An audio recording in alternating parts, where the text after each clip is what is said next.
Aí vem as representações. A teosofia e as diferentes missões e registro no conhecimento. Então a teosofia representa a base de tudo, né?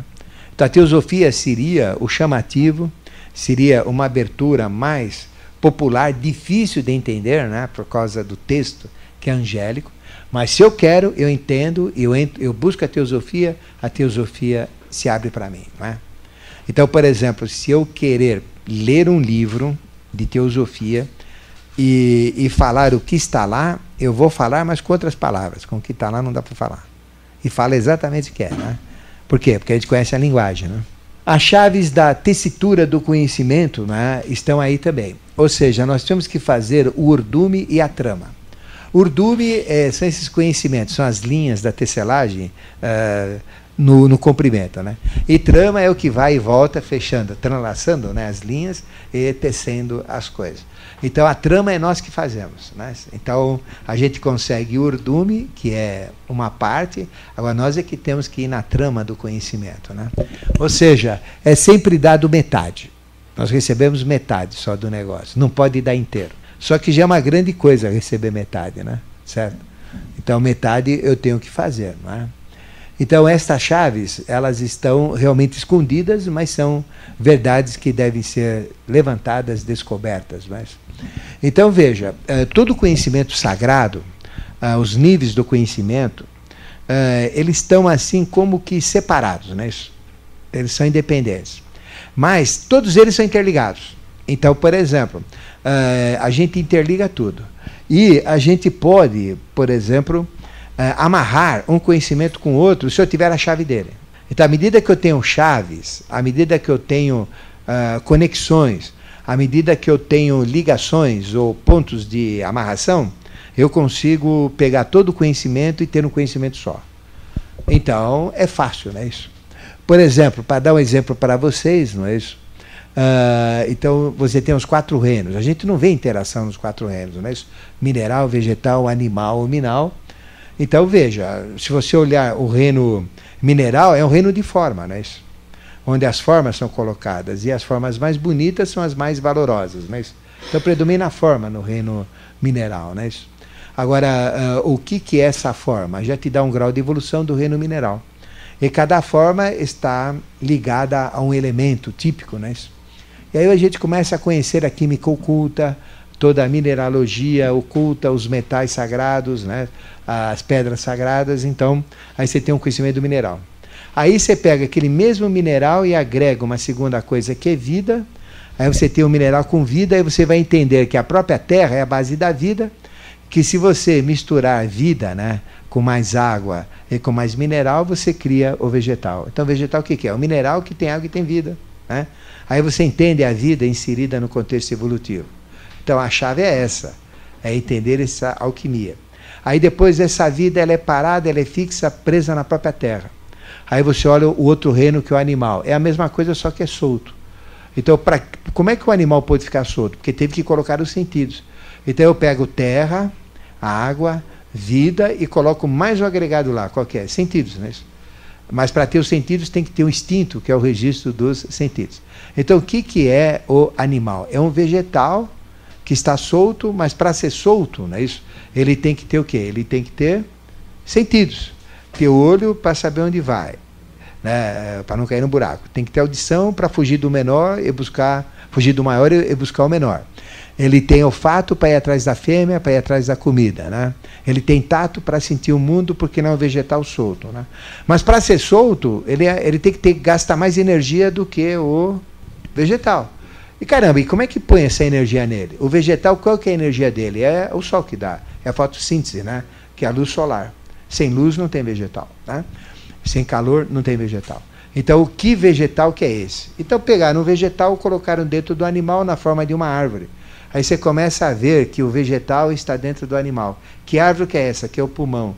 Que árvore que é essa? É uma árvore implodida, uma árvore inversa. Que ao invés de assimilar gás carbônico e soltar oxigênio, faz o inverso. Assimila oxigênio e solta gás carbônico. Então, o reino vegetal, ele dá o gás carbônico, aliás, o reino vegetal dá oxigênio, né, para o animal dá o gás carbônico para o vegetal, a gente começa a ver o equilíbrio dos reinos aí, não é? Aí o animal, então, tem a energia, que é, ele respira oxigênio e solta gás carbônico. O que faz o vegetal? Ele absorve gás carbônico e solta oxigênio. Essa reação química de absorver gás carbônico e soltar o oxigênio requer uma energia que é o Sol que faz isso, né? Mas é uma reação de pouca energia que é o Sol que faz. Agora, quando existe realmente o carbono que é oxidado com oxigênio, que é a respiração, né? Que é a árvore que está dentro do animal, isso gera calor. O calor gera energia. A energia são as calorias. Então, o que a gente come? A gente come combustível, que é o carbono, né? Vira carbono, produtos que queimam, né? Que estão na célula, e oxigênio que queima. Então, é energia. Então, aí você começa a associar o reino vegetal dentro do animal, a energia, né, do animal para ele poder andar, ser solto, né? E o conhecimento do animal. Cada animal tem um conhecimento que é extinto, né, que é colocado dentro do animal e repete as mesmas coisas. E depois, o homem. Aí vem o homem, né? Que em vez de ser um animal na horizontal olhando para a terra, ele olha para o céu e tem a mente. Então veja, quanto tempo eu demorei para falar isso para vocês? 1 minuto. E esse 1 minuto eu te dei toda a conexão, né, dos 4 reinos, a interação entre eles, a evolução entre eles. Por quê? Porque eu dou a chave para vocês. A chave está onde eu estou falando, né? Entendeu? Então esse conhecimento é chamado conhecimento sintético, conhecimento de tessitura, conhecimento de chave, né? Por exemplo, um segundo exemplo, né, só como exemplo, sem aprofundar. Se eu quiser saber a morte, né, então eu nasço, vivo e morro. Eu quero saber o que acontece depois da morte. Qual é a maneira de eu entender isso? Qual é a chave? É estudar o sono.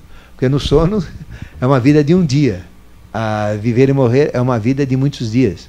Então, se eu entender que todo dia eu morro, todo dia eu vou para outra dimensão, que é astral e mental, e eu vou para o mundo espiritual, que é o estado de sono profundo, né? No estado de sonho, eu vou para o astral e para o mental. E no estado de sono profundo, eu vou para o espiritual e renasço novamente. Então, todo dia eu tenho um ciclo de reencarnação. Então, se eu entender um dia, eu entendo todos os dias, a vida toda. É um conhecimento dentro do outro. Então, isso a gente chama de conhecimento oculto, né? Que faz essa interação do conhecimento. Então, quando você fala de um conhecimento, está tudo interligado, né?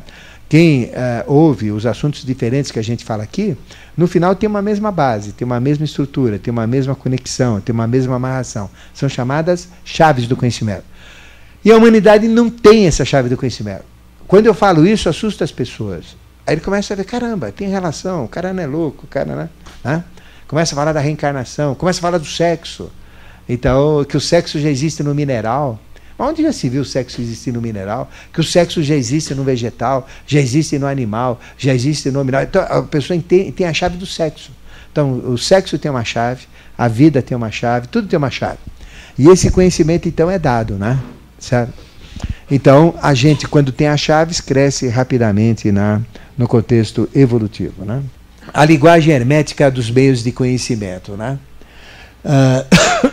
Nós temos, como eu já falei, de realizar metade e a outra metade é dada. Essa é a regra. Por isso que chama hermetismo. O que é hermetismo? É a linguagem das meias palavras. A linguagem de Hermésio Trismegisto, né? Por isso que ele é aquele que nunca fala a verdade, mas também não fala mentira. Então, entre a verdade e a mentira tem a realidade, né? Então, a gente tem um trabalho muito grande que fala sobre o hermetismo, fala sobre a iniciação hermética, sobre o Cabalion, sobre as leis do hermetismo, né? Mas é uma linguagem de meias palavras. Então, todo o crescimento nos graus espirituais, vocês vão ter sempre metade. Nunca vão ter inteiro. Metade vocês têm que fazer acontecer. Metade vocês têm que realizar. E como é uma linguagem de metade, não é? O que eu sou? Eu sou metade. Por que é dado metade? Porque qual é a minha realidade?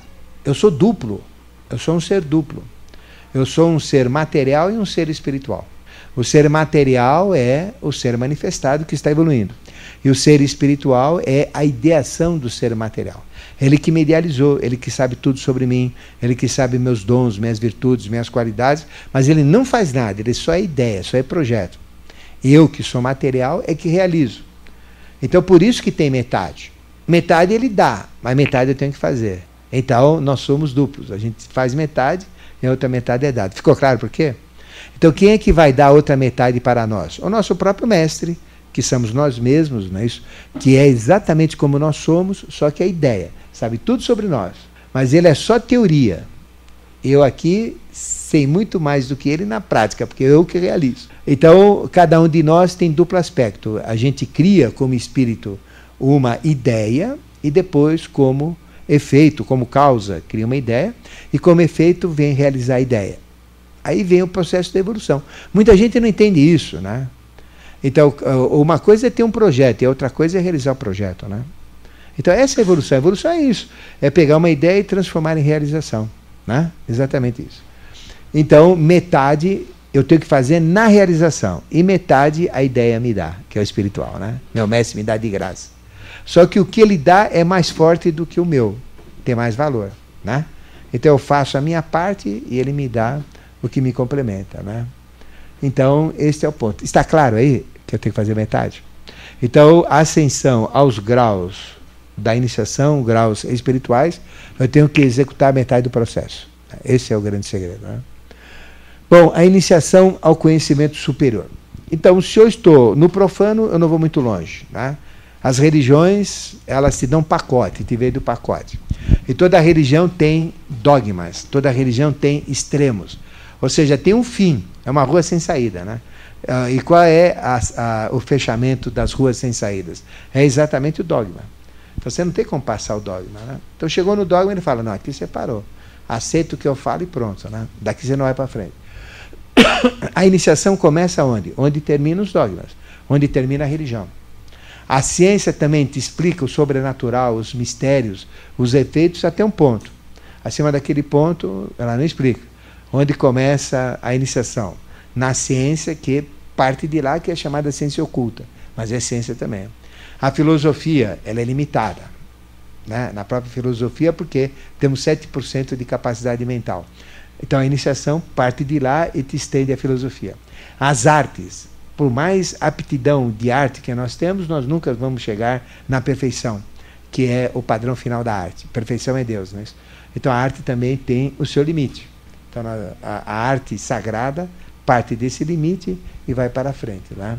Então a iniciação ao superior é partir desses limites. Até o limite eu estou acompanhando a humanidade.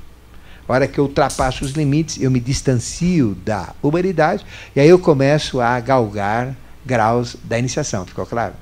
Então, qual é o segredo de eu subir nos degraus evolutivos, hierárquicos, de conhecimento, de graus de sabedoria? É me distanciar da humanidade. Se eu ficar no povão, se eu ficar no que tem prateleiras de bibliotecas, se eu ficar no profano, eu não vou para lugar nenhum.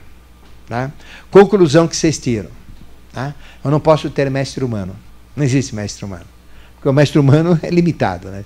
Eu tenho que ter mestres não humanos, né? Mestres que ultrapassem os limites humanos. A iniciação ao conhecimento superior começa aí, então, nesse ponto que eu falei. E existe exigência para o discípulo que eu falei para vocês. Tem que ter confiança, tem que ter seriedade, tem que ter determinação, mas as 3 regras fundamentais são esforço, prontidão e sigilo. Por que esforço? Porque eu tenho que realizar a minha metade para receber outra metade. Eu tenho que ultrapassar o limite humano, eu tenho que entrar num limite extra-humano. Eu tenho que virar um super-homem, uma super-mulher. Mas, então eu tenho que crescer. Então eu tenho que ter esforço maior. Então eu tenho que ter transpiração. Transpiração, transpiração, transpiração, para depois virar inspiração gradativamente, né? Eu tenho que ter prontidão, porque quando eu entro nesse caminho, qualquer hora as coisas podem acontecer. E normalmente acontece quando a gente menos espera, né? Então, e se a gente, por exemplo, achou uma pessoa maravilhosa que cruzou os nossos caminhos, a gente fica com vergonha de falar com ela, porque os outros estão olhando, porque fica em dúvida, o que acontece? Ela vai embora, nunca mais a gente vê. perde uma grande oportunidade de achar até uma gêmea da gente, né? Então a gente não pode perder tempo. Passou o bonde, tem que pegar, né? Se acha que aquele pega, não é isso? Senão, é que nem a oportunidade de um emprego, a oportunidade de um negócio. Se passou, você não pega mais. Tá? Então, iniciação também. Passou, pegou. Não pode... Não, eu vou ver, eu vou pensar. Não, pensou, já foi. Né? Tem que pegar mesmo. Tem que estar de prontidão. Passou, tem que embarcar. Perfeito? Se tem a experiência, tem que vivenciar.